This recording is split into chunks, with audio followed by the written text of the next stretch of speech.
మాజీ శాసనసభ్యులు మంత్రివర్యులు కొత్తగూడెం నియోజకవర్గాన్ని ఎంతో అభివృద్ధి చేసినటువంటి నాయకుల యొక్క 10వ వర్ధంతి కార్యక్రమాన్ని మరి ఇక్కడ వారి వారసులైనటువంటి కోనేరు పూర్ణచంద్రరావు గారు, కోనేరు సత్యనారాయణ చిన్ని గారు నిర్వహిస్తుండగా అందరి వాడు అదేవిధంగా మరి అంబేద్కర్ గారి ఆశయాల మరి పేదల పార్టీ పెన్నిది నిష్కల్మషవాది నిరాడంబరుడు అన్న రామదాస్ నాయక్ ఎమ్మెల్యే గారు వచ్చారు. వారికి ఘన స్వాగతం తెలియజేస్తూ వారి సందేశం ఇవ్వాల్సిన కోరుతున్నాం. అందరికీ నమస్కారం.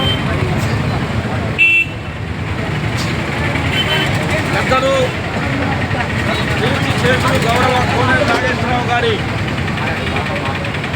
మా అందరి ప్రియపాత్రుడు వారి 10వ వర్ధంతి సందర్భంగా ఈరోజు పెద్ద ఎత్తున పట్టణంలో అన్నదాన కార్యక్రమం ఈ ప్రాంతంలో జరుగుతున్న నేపథ్యంలో మరి ఈ కార్యక్రమం పెద్దలు జిల్లా పరిషత్ మాజీ చైర్మన్ చంద్రశేఖర్ గారు,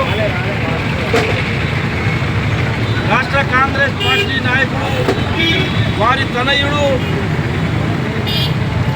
కోనేరు చిన్ని గారు, దాంతోపాటు అందరి వాడు మా అందరికీ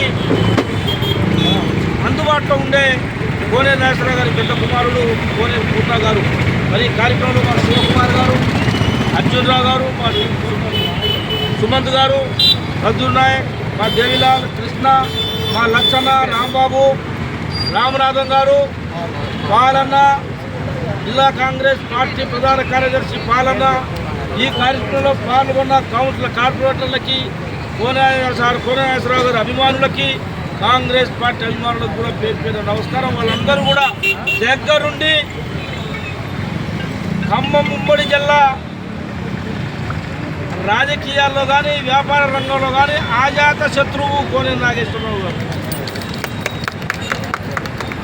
1982-83లో కీర్తి శేషులు అన్న ఎన్టీ రామారావు గారికి నమ్మిన మనిషిగా,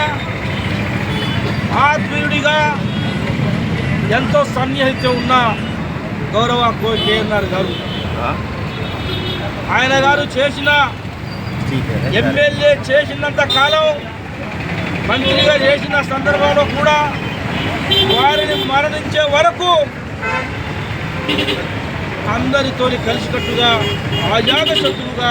ప్రజల్లో అభిమానం చేయకూడదని చెప్పేసి చెప్పక తప్పదు అని చెప్పి అందరి సవినయంగా. కాబట్టి వారి ఆశయ సాధన కోసం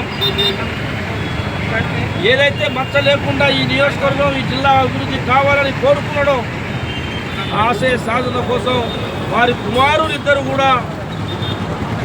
ప్రజలు ఆయన గారిని నమ్ముకున్న ప్రజల్ని అంటబెట్టుకొని ప్రజా జీవనంలో సాగుతున్న నేపథ్యంలో తప్పకుండా వారి ఆత్మకు శాంతి కలగాలని,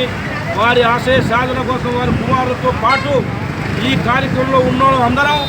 రాని వాళ్ళందరూ తప్పకుండా కోనేరు నాగేశ్వరరావు గారి సాధన కోసం వారి కుటుంబంలో కొడుకులు ఇద్దరిని ఈ పార్టీ, ఈ ప్రభుత్వం గుండెలు పెట్టి దాచుకుంటుందని చెప్పేసి ఈ ప్రజలు